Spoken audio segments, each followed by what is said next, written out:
आप देख रहे हैं न्यूज़ नाउ 24/7। ताज़ा खबरों के लिए हमारे साथ बने रहें। पंजाब में नशा विरोधी अभियान के बारे में राज्य के राज्यपाल गुलाबचंद कटारिया ने कहा, कई संस्थाएं अलग अलग तरीके से नशाखोरी के खिलाफ काम कर रही थीं और मैंने उन सभी को एक सामूहिक उद्देश्य के लिए साथ लाने का विचार किया। मैंने खुशवंत सिंह, भारतीय लेखक और वकील के साथ पैदल यात्रा करने का भी निर्णय लिया। पंजाब में बहुत से लोग, खासकर युवा वर्ग, नशे की लत से प्रभावित हैं। इस समस्या से निपटने के लिए मैं 3 अप्रैल से 8 अप्रैल तक नशे के खिलाफ पद यात्रा करूंगा, जिसमें 2 दिन गुरदासपुर और 4 दिन अमृतसर में बिताऊंगा। दोनों का ही बहुत बहुत वैसे आप सबका स्वागत करता हूं कि आज आप इस राजभवन में एक ज्वलंत समस्या जो काफी तेजी से बढ़ रही है और विशेष करके देश के सर्वे के आधार पर भी, एम्स ने जो 18 में सर्वे किया उसके आधार पर भी पंजाब की बहुत बड़ी जनसंख्या, इसका उनका अनुमान है कि 21 लाख से भी अधिक लोग विभिन्न प्रकार के नशों से जुड़े हुए, ऐसा सर्वे आता है। इसलिए मेरे को आज आए हुए 8 महीने, लगभग 31 जुलाई को मैंने यहाँ कार्य ग्रहण किया था और आज ठीक 31 मार्च 8 महीने पूरे हो रहे। मैंने यहाँ जो कुछ अनुभव किया, जो लोगों से मिला, क्षेत्र में भी घूमा, बॉर्डर के जिले में भी जाने के बाद और सब तरफ से आपके मीडिया के माध्यम से और बाकी जानकारी के माध्यम से, क्राइम रिपोर्ट के आधार पर भी मुझे लगा कि ये समस्या वास्तव में पंजाब के लिए एक चुनौतीपूर्ण बन रही है। इसमें कैसे हम जनता को साथ लेकर, जो लोग भी यहाँ नशा मुक्त पंजाब बने, इसके लिए पिछले कई वर्षों से प्रयास कर रहे हैं। कई धर्मगुरु भी इस बारे में अपना काम कर रहे हैं। कई स्वयंसेवी संस्थाएं भी इस नशे के खिलाफ अपने अपने स्तर पर कार्यक्रम कर रहे हैं।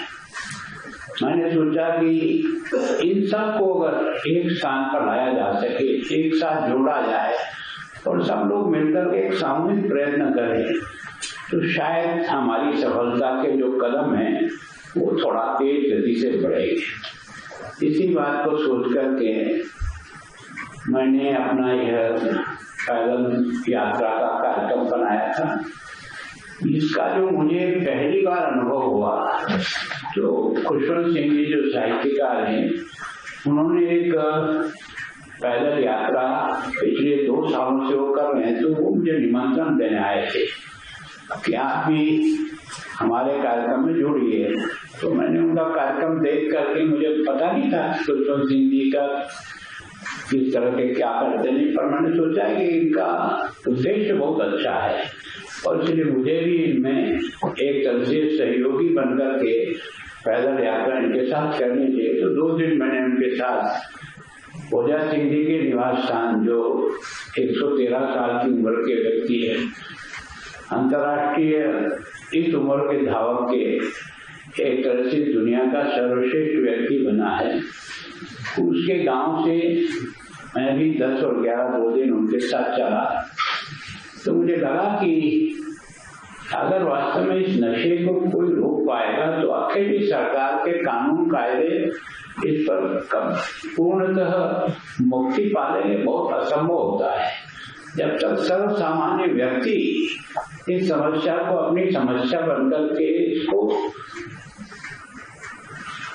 कमजोर करने के लिए, इसको समाप्त करने के लिए प्रयास करे, तो शायद सफलता ज्यादा मिल सकती है। और इसीलिए मैं 2 दिन उनके साथ पैदल यात्रा की। अभी खरड़ में भी मैं एक नशा मुक्ति के विरुद्ध एक रैली में, उसमें भी सम्मिलित हुआ। एक केंद्र के मंत्री वीरेंद्र सिंह जी का भी एक आयोजन हुआ, युवा रैली। उस रैली को भी मैंने लुधियाना में जाकर के उसमें भी शरीक हुआ और यहाँ पर भी मैंने इसके विरुद्ध हम क्या कर सकते हैं, तो सारे वाइस चांसलर पंजाब के उन सबको बुला करके इस विषय पे भी चर्चा की। यहाँ जितने धर्म गुरु हैं जो अलग अलग प्रयास कर ही रहे हैं, उनको भी मैंने अपने राजभवन में बुलाकर उनसे भी इस विषय पर चर्चा की कि हम किस तरह से इसके विरुद्ध एक जन अभियान बना सकें। ये कोई राज्यपाल का या राजभवन का अभियान नहीं, ये सर्व सामान्य जनता कैसे जुड़े और इसको अपना कार्यक्रम समझ करके वो लोग कैसे इसमें कदम बढ़ाएं, इसके लिए प्रयत्न करना चाहिए। उसी के लिए प्रयत्न किया। और मैं जब से यहाँ आया हूँ, मैं सोचता हूँ कि मैंने अपने विद्यार्थी जीवन में जो कुछ भी पंजाब के बारे में पढ़ा समझा, जो हमेशा संघर्षशील प्रदेश रहा है, आक्रमणकारियों का मुकाबला करने के लिए भी पहल कोई करता था और युद्ध में जूझता था, तो वही ये बहादुर पंजाब था। देश की आजादी के बाद भी हमारी सेना में भी सर्वोच्च बलिदान देने में इस स्टेट का बहुत ही गौरवशाली इतिहास आज तक हम सब लोगों ने देखा और पढ़ा है। गुरुओं की परंपरा की दृष्टि से भी सोचें तो 10 गुरुओं ने जिस प्रकार के धर्म संस्कृति की रक्षा के लिए अपना बलिदान दिया है, वो दुनिया में एक अनोखा है जो आज दिन तक कहीं पढ़ने को नहीं मिला। ऐसे लोगों की धरती पर क्या हम मिलकर के इस बुराई के खिलाफ लड़ सकते हैं और इसमें कुछ सफलता हासिल करने का प्रयत्न कर सकते हैं, ये सोच करके ही इस अभियान को आगे करने के बारे में सोचा है। तो मैं सोचता हूँ कि ये जो 3 तारीख से लेकर 8 तारीख तक 2 दिन गुरदासपुर जिले में और उसके बाद 4 दिन अमृतसर जिले में जनता के बीच होकर, जनता को साथ लेकर के जहाँ जो आ सके, मैंने प्रयत्न किया कि सभी प्रकार की राजनीतिक पार्टियों को, सभी एमएलए को, सभी एमपी को, राज्यसभा के सदस्यों को, समाज के प्रमुख, जितने भी यहाँ स्वयंसेवी संगठन है जो मेरी छुट्टी में मुझे बताया, उन सबसे मैंने व्यक्तिगत बात करने की कोशिश की। सारे एमएलए से तो मेरी बात नहीं हुई, लेकिन अधिकांश मंत्रियों से, पार्टियों के प्रमुख से मेरी बात हुई कि अगर आप भी इन जो 6 दिन का अभियान है उसमें किसी एक दिन अगर सम्मिलित हो सकें और अगर इसमें एक जन आंदोलन में आप और हम सब मिलकर आगे बढ़े, तो उसके लिए भी उनसे निवेदन किया है। तो मैं सोचता हूँ कि हमारी इस यात्रा को और हमारी सोच को मीडिया बहुत मजबूती से अगर साथ खड़ा हो जाए तो हम शायद जनता की सोचने में एक विषय को उत्पन्न कर सकते हैं। सफलता कितनी मिलेगी, कब मिलेगी, क्या मिलेगी, इसके बारे में तो एकदम कोई अभिमान पूर्वक नहीं कह सकते, लेकिन मैं सोचता हूँ कि बुराई के खिलाफ लड़ने के लिए किसी भी एक कॉर्नर से भी काम शुरू करेंगे तो कुछ न कुछ तो कदम सफलता के आगे जरूर बढ़ेंगे। ऐसा मेरा अपनी अब तक की जो समझ है उसके आधार पर मुझे लगता है। तो मैं सोचता हूँ इस यात्रा में आप सब लोग भी कैसे सहयोगी बनकर के इसको आगे बढ़ा सकते हैं। ये जो कार्यक्रम का डिटेल है वो तो आपको प्रतिदिन का हम दे देंगे, लेकिन हम पहले दिन 3 तारीख को यहाँ जो मुझे बताया है डेरा बाबा नानक स्थान से हम प्रारंभ करेंगे और लास्ट में जलियांवाला बाग में इसका समापन करेंगे। जलियांवाला बाग के दिन मैंने मुख्यमंत्री से बात की है कि अगर 8 तारीख को आप ही इसमें सम्मिलित हो सके तो ये कार्यक्रम अच्छा बनेगा। वीरेंद्र सिंह जी के साथ भी हमने एक बड़ी रैली की थी युवाओं की, और उसमें उनको भी, क्योंकि 15 अगस्त 2020 तो देश के प्रधानमंत्री ने इस बात की घोषणा की कि नशा मुक्त भारत। तो वास्तव में नशा केवल पंजाब की अकेले की समस्या नहीं, यहाँ अधिक मात्रा में है, ये तो ठीक है, लेकिन संपूर्ण देश भी और युवा पीढ़ी भी नशे से प्रभावित हो रही है। पहले जो हम नशा मानते थे वो बीड़ी और शराब को मानते थे, पर अब नशे के कई प्रकार निकल करके आए। और मैं सोचता हूँ ये जो चिट्ठा आपके यहाँ जिसको कहा जाता है, उसने तो सभी प्रकार से हमारे नौजवानों को प्रभावित करने का प्रयास किया। दुर्भाग्य यह है कि अब धीरे धीरे इसमें बच्चे ही नहीं, बच्चियां भी हमारी इससे प्रभावित होती जा रही है।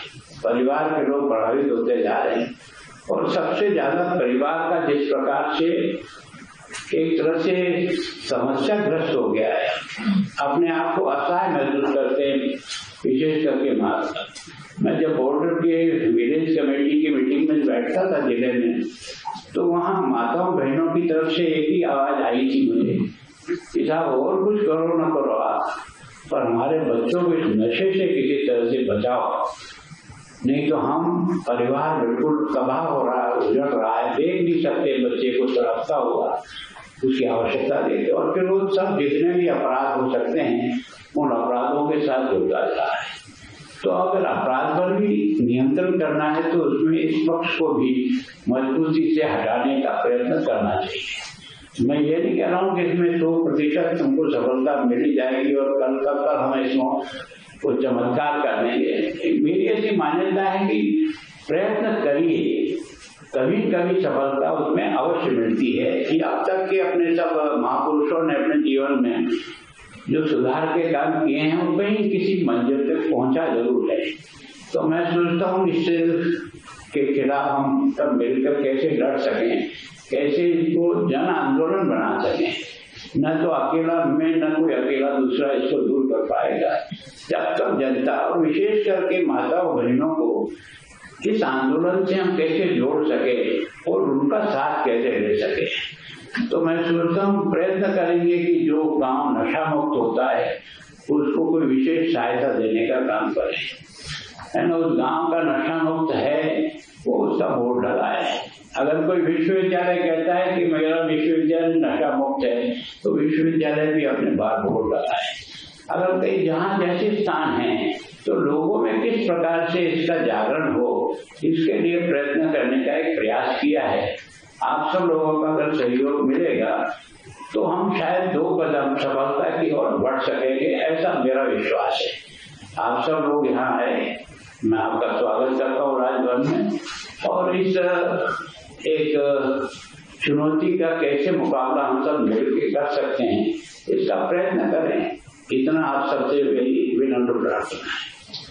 आपको यह वीडियो पसंद आया हो तो इसे लाइक करें, हमारे चैनल को सब्सक्राइब करें।